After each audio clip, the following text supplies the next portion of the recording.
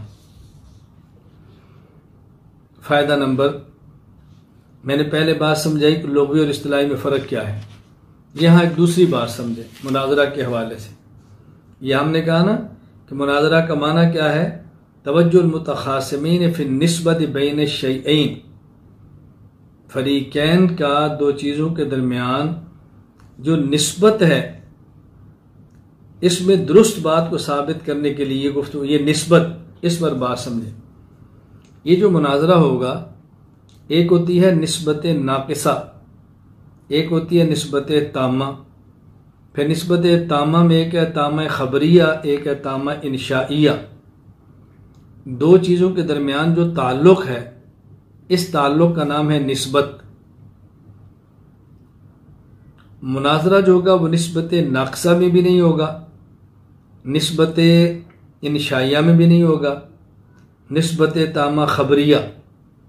اب دیکھیں مناظرہ کس میں ہونا ہے، اس لیے ہم کہتے ہیں لا يتحقق المناظرۃ فی النسبۃ الناقصۃ بین الشیئین ولا فی الانشائیات۔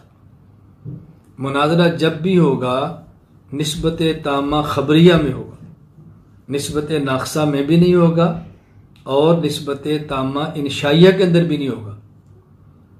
نسبت کا معنی دو چیزوں کے درمیان تعلق کا نام نسبت ہے۔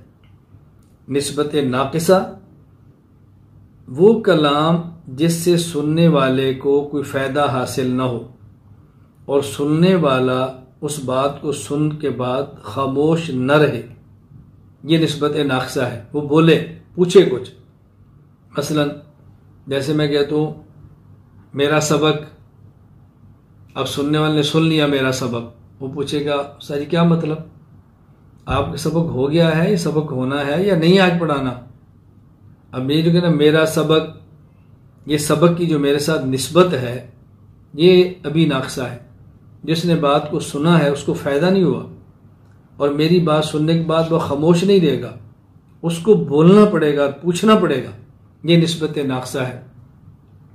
میں کہتا ہوں میرا سبق ہو گیا، یہ نسبت تامہ خبریہ ہے، یہ نسبت تامہ خبریہ ہے۔ اب یہ ہے گفتگو، میں کہتا ہوں میرا سبق سنو، میرا سبق سنو، سننے والے کو فائدہ تو ہو گیا، لیکن یہ بات غلط ہے یا ٹھیک ہے، اس پر کیا مناظرہ کرنا ہے؟ تمہیں میرا سبق سننا چاہیے، میری بات سمجھ آ رہی؟ تو یہ دیکھیں کہ مناظرہ کس کے درمیان ہونا ہے۔ ایک ہے نسبت ناقصہ، اس میں کوئی مناظرہ ہی نہیں، کوئی چیز فائدہ نہیں ہو رہا، تو مناظرہ کس بات پر ہوگا؟ کوئی لام مفید تو پھر ہوگا نا۔ نمبر دو نسبت تامہ خبریہ، وہ کلام کہ جس کے کہنے والے کو سچا یا جھوٹا کہہ سکیں، سچا یا جھوٹا کہہ سکیں، مناظرہ تبھی ہوگا نا۔ یہ بات غلط ہے یا یہ بات ٹھیک ہے۔ اگر کسی کو ٹھیک اور غلط کہہ ہی نہیں سکتے، اس پر گفتگو کیا ہوگی؟ نمبر تین نسبت تامہ انشائیہ، وہ کلام کہ جس کے قائل کو سچا یا جھوٹا نہ کہا جا سکے۔ یہ بات اچھی طرح ذہن نشین فرما لیں، جیسے امر ہے، نہیں ہے، یہ چیزیں ایسی ہیں کہ جس کے درمیان مناظرے نہیں ہوتے. تو مناظرہ ہوگا نسبت تامہ خبریہ کے درمیان، نسبت ناقصہ میں بھی نہیں ہوگا اور نسبت تامہ انشائیہ کے اندر بھی نہیں ہوگا. یہ خالص چونکہ علمی باتیں ہیں، علماء ہی کے لیے ہیں، اس لیے ہم نے کہا تھا کہ یہ تخصص علماء کے لیے ہے، غیر علماء کے لیے نہیں. کل کسی نے پوچھا تھا اگر کوئی طالب علم چھوٹے درجے کا تو وہ بھی پڑھ لے، تو میں نے کہا تھا بھی دورہ حدیث کیا ہو، 5 سال کا کیوں نہ ہو، پھر بھی پڑھ لے. تو اس کو سمجھ آ گئی بات. میں کیا کہنا چاہتا ہوں، میرا مقصد یہ ہے کہ یہ دیکھنا ہے کہ اس کی سطح کیا ہے، یہ بات سمجھ بھی سکتا ہے کہ نہیں. صرف تلذذ کے لیے نہیں پڑھایا جا رہا، بلکہ اس کے پڑھانے کا خاص مقصد ہے، اس کو سمجھنا ضروری ہے. یا تیسری بات سمجھیں کہ ہمارا ایک لفظ ہوتا ہے مناظرہ، ایک لفظ ہوتا ہے مجادلہ، ایک ہوتا ہے مقابلہ. ان تینوں میں فرق ہے. مناظرہ الگ چیز ہے، مجادلہ الگ چیز ہے، مقابلہ الگ چیز ہے. نہ سمجھنے کی وجہ سے بس اوقات مناظرہ کی مخالفت ہو جاتی ہے. مناظرہ کا معنی ابھی بتایا ہے، توجہ المتخاصمین فی النسبت بین الشیئین اظہارا للصواب. مناظرہ کہتے ہیں دو چیزوں کے درمیان نسبت کے بارے میں درست بات کو ثابت کرنے کے لیے فریقین کا گفتگو کرنا، یہ ہے مناظرہ. اور مجادلہ المنازعۃ لا لاظہار الصواب بل لالزام الخصم، فریقین کا اس بات حق کے لیے نہیں بلکہ ایک فریق مخالف کو چپ کرانے کے لیے گفتگو کرنا، یہ ہے منازعہ. اس سے مقصود کو بات ثابت کرنا نہیں، مقصود یہ ہے کہ سامنے والا بات نہ کر سکے. مثلا اب دیکھو گفتگو ہو رہی ہے تقلید کے عنوان پہ، اور غیر مقلد ایک مقلد سے پوچھتا ہے بتاؤ حضرت موسیٰ علیہ السلام کی نانی کا نام کیا تھا. بتاؤ اس کا تقلید کے ساتھ کیا تعلق ہے، اس کا موضوع سے کیا تعلق ہے. اب یہ سوال کیوں کیا ہے؟ تاکہ اگلا چپ ہو جائے، اس کو جواب نہ آئے، اور میں بس وہ تالیاں مار دوں کہ دیکھو ہمارے سوال کا جواب نہیں دے سکے. تو مجادلہ منازعات کا معنی فضول بحث، بے فائدہ، کوئی مقصود نہیں، مقصد صرف کیا ہے کہ مخالف کو چپ کرا دو، اور مقصد ہی کوئی نہیں. نمبر 3 مقابلہ المنازعۃ لا لاظہار الصواب ولا لالزام الخصم. منازعت کیسے ہیں؟ فریقین کا اس بات حق اور فریق مخالف کو خاموش کرانے کے علاوہ کسی اور مقصد کے لیے گفتگو کرنا. نہ گفتگو کا مقصد کوئی دعویٰ ثابت کرنا ہے، نہ گفتگو کا مقصد مخالف کو چپ کرانا ہے. گفتگو کا مقصد اپنا علم، اپنی شہرت، اپنا روپ دھاڑنا ہے. پتہ چلے کہ یہ بہت بڑا آدمی ہے، میری شہرت ہو، بڑے علوم پیش کر رہا ہے، بڑے نکتے پیش کر رہا ہے. یہ منازعت ہے. تو ایک ہے مناظرہ، ایک ہے مجادلہ، ایک ہے مقابلہ. مناظرہ کا معنی دو چیزوں کے درمیان صحیح بات کو ثابت کرنے کے لیے گفتگو کرنا، اور مجادلہ محض فریق مخالف کو چپ کرانے کے لیے گفتگو کرنا، اور مقابلہ نہ مقصود چپ کرانا، نہ مقصود کو بات سمجھانا، مقصد صرف شہرت، ریا، اپنی بات ہے.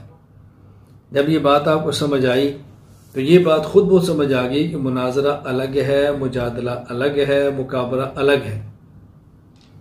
اور یہ نہ سمجھنے کی وجہ سے لوگ مناظرہ کو مجادلہ سمجھتے ہیں اور مناظرہ کا رد شروع کر دیتے ہیں. یہ مناظرہ سے فائدہ نہیں ہوتا، ماس لڑائی ہوتی ہے، ماس پڈا ہوتا ہے، یہ ہوتا ہے، وہ ہوتا ہے، مخالفتیں ہوتی ہیں.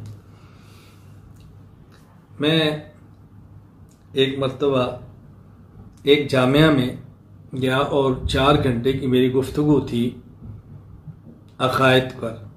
گفتگو سے فارغ ہوا تو ہمارے یہاں بہت بڑے مرکز سے تعلق رکھنے والے بہت بڑے شخص ہیں. میں مسجد کے حال سے نکل رہا تھا، وہ تشریف لا رہے تھے. مسجد کے سین میں ملاقات ہوئی تو فرمانے لگے ہم اس شہر میں آئے تھے، ہمیں پتہ چلا کہ آپ کو علماء میں سبق ہے تو ہم بھی آ گئے. ابھی آئے تو پتہ چلا سبق ختم ہو گیا. میں نے کہا چلیں بیٹھے دفتر بیٹھتے ہیں، چائے شائے پیتے ہیں۔ وہاں جب بیٹھ کے بات شروع ہوئی تو ایک صاحب نے مجھ سے سوال کیا کہ مولانا صاحب آپ حنفیت کے ترجمان کہلاتے ہیں، آپ مناظرے کرتے ہیں، اور حضرت امام ابو حنیفہ رحمہ اللہ تعالی جن کی آپ ترجمانی کرتے ہیں، انہوں نے اپنے بیٹے حماد کو منع کیا تھا کہ مناظرہ نہ کرنا، تو جب امام صاحب نے منع کیا تو آپ کیوں کرتے ہیں؟ میں نے کہا مجھے یہ بتائیں کہ حضرت امام ابو حنیفہ رحمہ اللہ تعالی خود مناظرہ کرتے تھے؟ کہا جی ہاں۔ تو میں نے کہا اگر غلط ہے تو خود کیوں کرتے تھے؟ تو فوراً فرمانے لگے کہ انہوں نے اپنے بیٹے سے کہا ہم تو اللہ کے لیے کرتے ہیں، تم اپنی شہرت اور ذات کے لیے کرو گے بچنا۔ تو میں نے کہا آپ کا میرے بارے میں کیا خیال ہے کہ میں شہرت کے لیے کرتا ہوں یا ذات کے لیے؟ نہیں جی ہماری نہیں۔ میں نے کہا بات تو صاف ہونی چاہیے نا، نہیں بدگمانی نہیں۔ میں نے کہا نہیں، بات صاف کریں، آپ نے جو بات فرمائی تو کیوں فرمائی؟ وہ خاموش ہو گئے۔ میں نے کہا دیکھیں اگر غلط تھا تو امام صاحب خود کیوں کرتے، ٹھیک تھا تو بیٹے کو کیوں منع کیا؟ حضرت امام صاحب سمجھا رہے ہیں کہ اللہ کے لیے کرنا ہے، اپنی ذات کے لیے نہیں کرنا، تو اس کا مناظرہ سے کیا تعلق ہے؟ نماز بھی اللہ کے لیے ہو تو ٹھیک، شہرت کے لیے ہو تو غلط، خیرات اللہ کے لیے ہو تو ٹھیک، شہرت کے لیے ہو تو غلط، تبلیغ اللہ کے لیے ہو تو ٹھیک، شہرت کے لیے تو غلط، اس میں ایک مناظرہ بیچارے کا کیا قصور ہے؟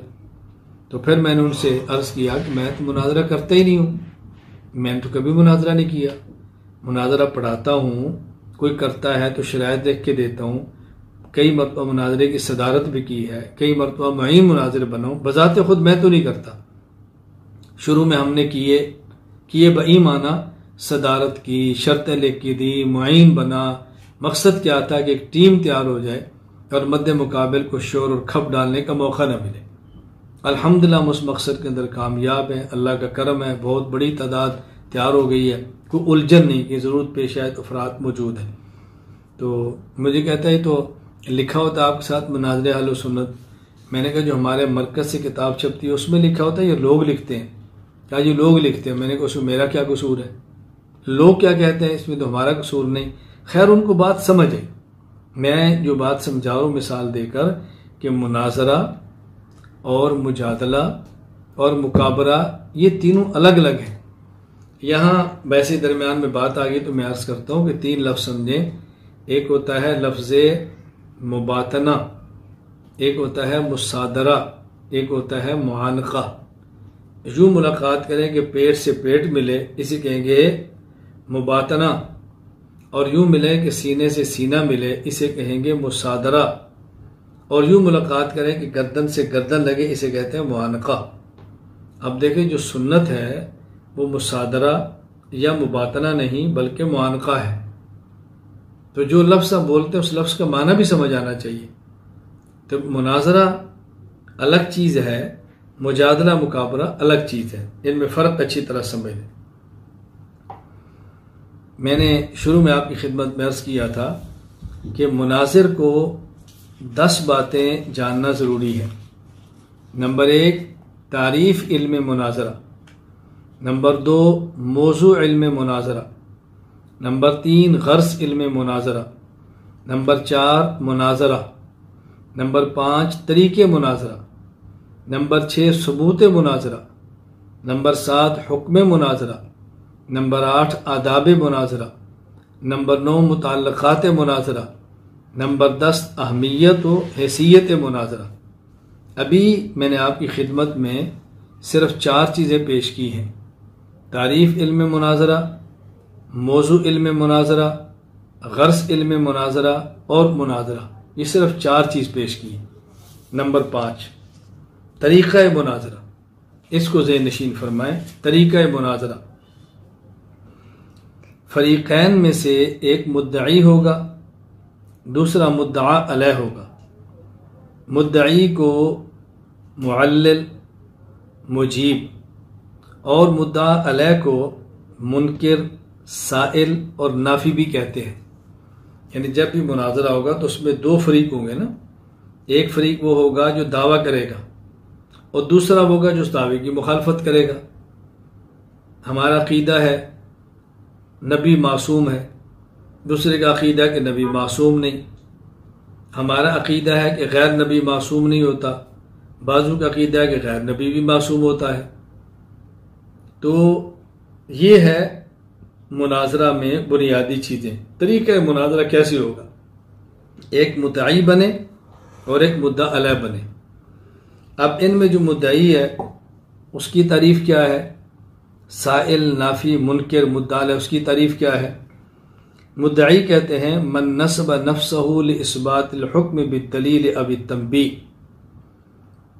مدعی وہ ہے کہ جو دعویٰ کو دلیل یا تنبیہ کے ساتھ ثابت کرنے کی ذمہ داری قبول کرے۔ دوسرے لفظوں میں مدعی وہ ہے جو اپنے دعوے کو دلیل یا تنبیہ کے ساتھ ثابت کرے، یہ ہے مدعی۔ نمبر 2 سائل، من نسب نفسہ لنفی الحکم۔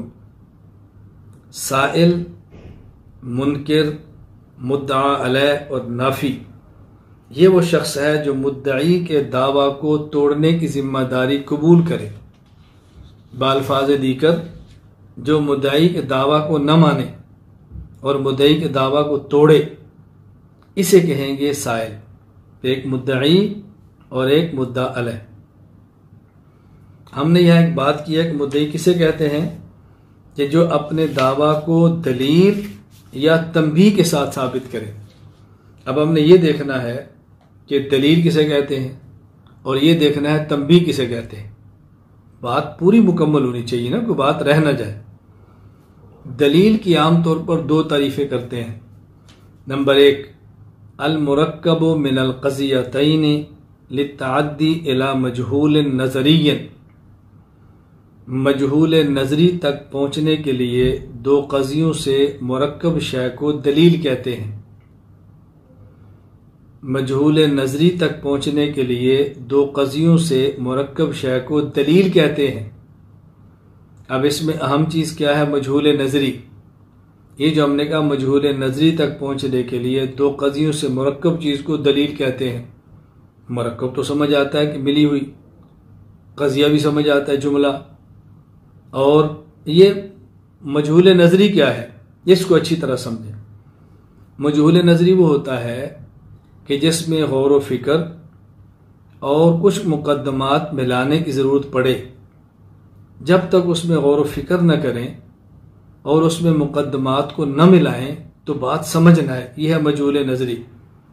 جیسے ہم کہتے ہیں عالم حادث ہے، یہ جو دنیا ہے عالم یہ حادث ہے، یہ مجہول نظری ہے۔ کیوں؟ اس کو سمجھنے کے لیے ضروری ہے کہ آدمی کچھ غور و فکر کرے، مقدمات کو ملائے۔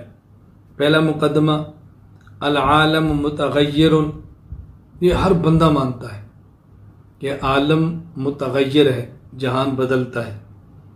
دن ہے تو رات ہے، اس کے بعد رات ہے تو اس کے بعد دن ہے، کبھی سایہ ہے کبھی دھوپ ہے، کبھی سردی ہے کبھی گرمی ہے، تو بدل رہا ہے نا۔ اس کو کوئی شخص دنیا کا انکار نہیں کر سکتا کہ عالم متغیر ہے، بدل رہا ہے۔ وَكُلُّ مُتَغَيِّرٍ حَادِثٌ، اور جو بدلنے والی چیز ہے وہ فنا بھی ہوتی ہے، اس کو بھی ہر شخص تسلیم کرتا ہے، اس کا کوئی انکار کر ہی نہیں سکتا۔ لیکن رات کب آئے گی؟ جب دن ختم ہو جائے۔ دن کب آئے گا؟ جب رات ختم ہو جائے۔ تم کل متغیر حادث، ایک چیز بدلنے والی جب بدلے گی تو اس کے بعد دوسری آئے گی نا۔ تو یہ 2 چیزیں ایسی ہیں کہ ہر بندہ تسلیم کرتا ہے۔ نمبر 1 یہ جہان بدلتا ہے، متغیر ہے۔ نمبر 2 جس میں تغیر و حدوث ہوتا ہے، نتیجہ کیا نکلے گا؟ فالعالم حادث۔ تو جب عالم متغیر ہے، المتغیر حادث ہوتا ہے تو عالم بھی حادث ہوگا۔ اب یہ مجہول نظری تھا، ویسے ایک ہو گیا جہان ختم ہے، ختم ہو جائے گا، تو اس کو سمجھانا پڑے گا بھی کیسے ختم ہوگا۔ یہ اس کی ہم نے دلیل دی ہے، یہ جہان متغیر ہے، متغیر ختم ہوتا ہے اس لیے بھی ختم ہو جانا ہے۔ اور جو متغیر ہے وہ ہمیشہ سے نہیں ہوتا، رات ہمیشہ سے نہیں، اس سے پہلے دن ہے، دن ہمیشہ سے نہیں، اس سے پہلے رات ہے۔ تبدیلی آتی ہے نا، یہ بات ذہن نشین فرما لیں۔ دلیل کسے کہتے ہیں؟ ایک معنی ہم نے بیان کیا، المرکب من القضیتین للتعدی الی مجہول نظری، مجہول نظری تک پہنچنے کے لیے دو قضیوں سے مرکب شے کو دلیل کہتے ہیں۔ نمبر 2، دلیل کی دوسری تعریف، ما یلزم من العلم به العلم بشیء آخر، دلیل وہ چیز ہے کہ جس کے علم سے دوسری چیز کا علم از خود ہو جائے، دلیل وہ چیز ہے جس کے علم سے دوسری چیز کا علم از خود ہو جائے۔ مثلا کسی جگہ پہ دھوپ نظر آ رہی ہے، سورج نظر نہیں آ رہا، آگے بلڈنگ ہے، تو ہم کہتے ہیں بھی سورج ہے، کیوں؟ دھوپ ہے نا، تو دھوپ بتاتی ہے کہ سورج ہے۔ یہ نہیں ہو سکتا کہ سورج نہ اور دھوپ ہو جائے، کہ ہم نے دیکھا کہ دھواں ہے تو لگتا ہے یہاں آگ لگی ہے، کیوں؟ دھواں بغیر آگ کے ہوتا ہی نہیں، دھواں بغیر آگ کے ہوتا ہی نہیں۔ تو دلیل تو اس لیے کہتے ہیں کہ سورج پر دلیل روشنی ہے، آگ پر دلیل یہ دھواں ہے۔ تو دلیل کا ایک معنی کہ جس کے علم سے از خود دوسری چیز کا علم حاصل ہو جائے، اسے کہتے ہیں دلیل۔ ہم نے کہا تھا کہ مدعی وہ ہے جو اپنے دعویٰ کو دلیل سے یا تنبیہ سے ثابت کرے۔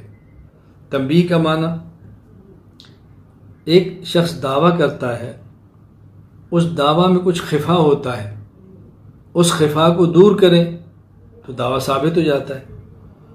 تو یہ جو دعویٰ میں خفا ہے، اس خفا کو جس وضاحت سے دور کرتے ہیں، اس وضاحت کا نام ہوتا ہے تنبیہ۔ میں اس کی مثال دیتا ہوں، جس طرح ہمارا عقیدہ ہے، الانبیاء احیاء فی قبورہم یصلون، انبیاء علیہ السلام اپنی قبور مبارکہ میں زندہ ہیں، نماز بھی پڑھتے ہیں، یہ ہمارا دعویٰ ہے۔ اب اس پر ایک بندہ اشکال کرتا ہے کہ آپ کہتے ہیں یہ نبی زندہ ہے، اگر نبی زندہ ہے تو صحابہ کرام رضی اللہ عنہم اجمعین نے ان کو دفن کیوں کیا ہے؟ کوئی شخص اپنے زندہ باپ کو مٹی میں دفن کرے، زندہ ماں کو دفن کرے، زندہ اولاد کو دفن کرے، تو آپ کہیں گے بہت بڑا ظالم ہے۔ تو صحابہ کرام نے زندہ نبی کو بنو مٹی میں دفن کر دیا، اوپر سے مٹی ڈال دی، اللہ اکبر۔ تو کیا صحابہ کرام ظالم تھے؟ وہ اس بات کو سمجھتے نہیں تھے؟ تو یہ ایک خفا آ گیا، شبہ۔ ہم نے کہا بات سمجھیں، یہ جو ہم نے کہا انبیاء علیہ السلام زندہ ہیں، وہ اس عالم دنیا میں نہیں بلکہ عالم برزخ میں، عالم دنیا میں نہیں بلکہ عالم برزخ میں ان کا انتقال یہاں پہ ہوا ہے، اور حیات ان کی عالم برزخ میں ہے۔ دنیا میں ان پر موت آئی ہے اور اس کے بعد ان کو حیات ملی ہے عالم برزخ میں، تو موت اور عالم میں ہے، وہاں دفن کر دیا گیا، حیات اور عالم میں ہے، اب کوئی اشکال ہی نہیں۔ تو جس وضاحت سے یہ خفا ختم ہوا، اس وضاحت کا نام ہے تنبیہ۔ تو مدعی وہ ہوتا ہے جو اپنے دعوے کو دلیل سے یا تنبیہ سے ثابت کرے، وضاحت سے ثابت کرے۔ تو تنبیہ کا معنی بھی اچھی طرح سے نشین فرما لیں۔ میں ساتھ ہی عرض کر دوں، یصلون، انبیاء علیہ السلام اپنی قبروں میں نماز پڑھتے ہیں۔ اب ایک آدمی کو شبہ آتا ہے کہ نبی اگر قبر میں نماز پڑھتے ہیں تو پھر کہیں وضو بھی کرتے ہوں گے، تو بتائیں کہ نبی وضو کے لیے کہاں جاتے ہیں؟ اب ہم ان سے پوچھتے ہیں کہ جب رسول اللہ صلی اللہ علیہ وسلم دفن ہوئے تو غسل دیا گیا تھا؟ جی۔ غسل سے وضو ہو جاتا ہے؟ جی۔ اچھا آپ یہ بتائیں کہ اس کے بعد وضو ٹوٹا ہے؟ جی پتہ نہیں۔ تو پھر اس کا کیا معنی کہ وضو کہاں کرتے ہیں؟ وضو کریں گے، اشکال تب ہو جب وضو ٹوٹے، تو جب وضو کا ٹوٹنا آپ ثابت نہیں کر سکتے تو وضو کے کرنے کو ہمیں ثابت کرنے کی کیا ضرورت پڑی ہے؟ اب دیکھو شبہ ختم ہو گیا نا۔ اصل انشاءاللہ العزیز جب یہ حیات انبیاء کی گفتگو آئے گی نا، ہم تفصیل سے دلائل دیں گے، شبہات کا رد کریں گے اور بتائیں گے کہ اہل سنت والجماعت احناف دیوبند کا عقیدہ کتنا پختہ ہے، کتنے وزنی دلائل ہیں اور مخالف کے شبہات کی حیثیت کیا ہے، یہ موقع پر بتائیں گے انشاءاللہ العزیز۔ ابھی تو عقائد آئیں گے، دلائل چلیں گے، تفصیل سے گفتگو ہوگی انشاءاللہ، میرا اللہ کو منظور ہوا۔ بس اللہ عافیت کے ساتھ ہمارے دورے کو جاری رکھے، اللہ تعالیٰ عافیت سے اس کو مکمل فرمائے انشاءاللہ العزیز۔ اللہ قبول کرم فرمائے، انشاءاللہ اس پر بات کریں گے۔ دوسری بات یہ سمجھے اس میں کہ مدعی وہ ہے جو اپنے دعویٰ کو دلیل یا تنبیہ سے ثابت کرے۔ یہ جو دعویٰ ہے کبھی اثباتاً ہوتا ہے، کبھی نفیاً، یعنی دعوے کا ہمیشہ مثبت ہونا ضروری نہیں، کبھی مثبت کبھی منفی۔ مثلا کوئی غیر مقلد کہتا ہے کہ فاتحہ خلف الامام فرض ہے، امام کے پیچھے فاتحہ پڑھنا فرض ہے، یہ دعویٰ ہے اثباتاً۔ اور کبھی وہ کہتا ہے کہ امام کے پیچھے فاتحہ نہ پڑھیں تو نماز نہیں ہوتی، یہ نفیاً ہے۔ تو کبھی کہتا ہے فاتحہ خلف الامام فرض ہے، کبھی کہتا ہے کہ فاتحہ بغیر امام کے پیچھے نماز پڑھیں تو نماز نہیں ہوتی۔ تو کبھی دعویٰ اثباتاً ہوگا، کبھی دعویٰ نفیاً ہوگا، ہمیشہ دعویٰ مثبت نہیں ہوتا بلکہ کبھی منفی ہوتا ہے۔ تیسری بات سمجھیں، آگے انشاءاللہ اس پر بات آئے گی کہ ایک نشست مدعی کی ہے، ایک نشست مدعا علیہ کی ہے، ایک نشست مدعی کی ہے، ایک اس کے مد مقابل نشست منکر کی ہے۔ پہلی نشست مدعی کی ہوتی ہے، دوسری منکر کی، پھر مدعی کی، پھر منکر کی، پھر مدعی کی، پھر منکر کی۔ اور جب مناظرے کا بالکل اختتام ہوگا تو آخری نشست مدعی کو پھر دیں گے، اور اس میں وہ الگ دلیل نہ پیش کرے بلکہ گزشتہ جو اس نے دلائل پیش کیا اس کا خلاصہ پیش کرے تاکہ حکم اور ثالث کو فیصلہ کرنے میں آسانی ہو۔ یہ اپنے موقع پر بات آئے گی۔